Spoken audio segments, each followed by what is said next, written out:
I mean, in visual effects, we create creatures that are not real, and it's arguably easier to copy a character, say a mouse or something, because you've got reference. You can look at a mouse and see how it's moving. But for dragons, for serpents, you know, they don't exist, and so you have to take bits of dogs and bits of snakes and put them together and make something that looks realistic. It could essentially turn into something that looks very cartoony or abstract, and it's like, how do you take that brief and add that element of realism whilst keeping that kind of fantasy element alive and have it work in a live action film? But yes, we need to do a dragon, but what does it actually look like? Well, you know, there's lots of interpretations of that, and it's kind of nice when you actually produce something and you're kind of, oh, actually that's actually really working, you know, and it's kind of that satisfaction of, yeah, we've hit something here and we don't quite know what it is, but it looks cool. Evil Mist is the bad guy of the story, and he's got no body, he's got no face. It's quite abstract. You have to make the environment becoming a character. So we didn't want it that he would look like a rock or he would like something without life. He has to be clever somehow, but he's got no head to show that he's got a brain. We thought about being inside this evil guy, inside his brain, inside a clever forces. We wanted to play with the idea of synapses that would run around us. I think the serpent was super fun to do. The brief was, it has to be really, really scary, like a creature, what was the movie? Beetlejuice. When it turns to you and he says, "Wah!"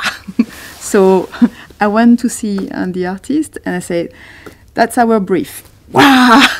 We pushed a little bit the boundaries, being sure that they would never choose this one.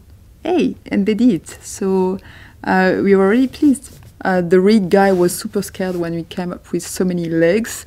Well, when I saw the concept art of the serpent, I thought, that's crazy. You know, I mean, how many little legs can you have and stuff? But it looked cool. So and it was pretty exciting because, you know, it's a unique character and you don't really get too many unique creatures, you know, something that you've never seen before. This Dawn Treader, it was essentially a big set, a big film set, and it took a long time for them to build the film set with a big team. The process that we go through is a relatively similar one in terms of, yes, you know, the planks have to be a certain size and they have to have a certain bend to them to fit the hull and stuff like that, but the tools you're using are just different, you know, as you're working in the virtual world, and you know, you've got an undo button, which always helps. We did all of the Dawn Treader sailboats, which was fantastic for the department. The biggest challenge was the amount of cloth pieces, because most cloth setups that you do have 3 or 4 pieces maximum, and this had about 618 pieces, so it was the sheer volume and the resolution that we were working to, the complicated rigging of it all. You had ropes going through pulleys and you had other ropes that had to move through the mast, and everything had to affect everything else.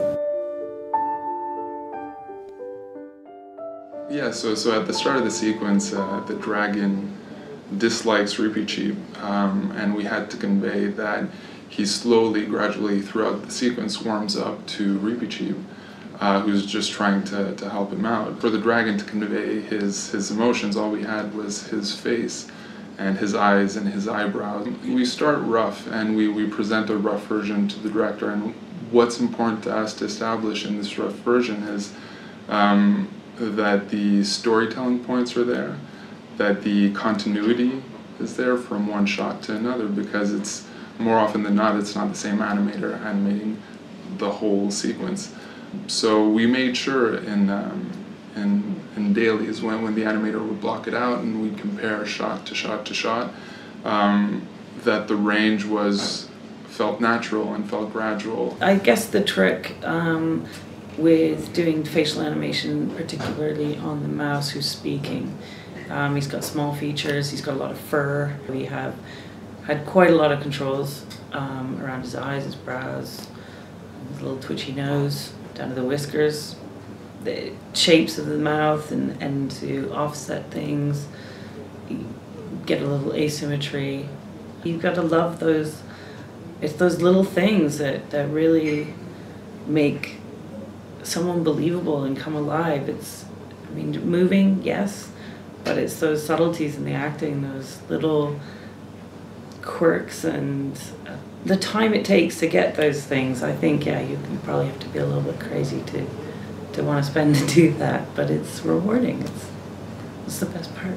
When we start a show, we look at the characters that we have and the range of emotions that they will be going through. So, for example, for Reepicheep, he was a great character because he did a lot of different ranges of emotion. So we had to build setups that were quite robust. With fur, we have NPC's own custom fur solver, which is called Fertility. One of the main things that we have to do is how much it bends and how the wind affects it and how stiff it is.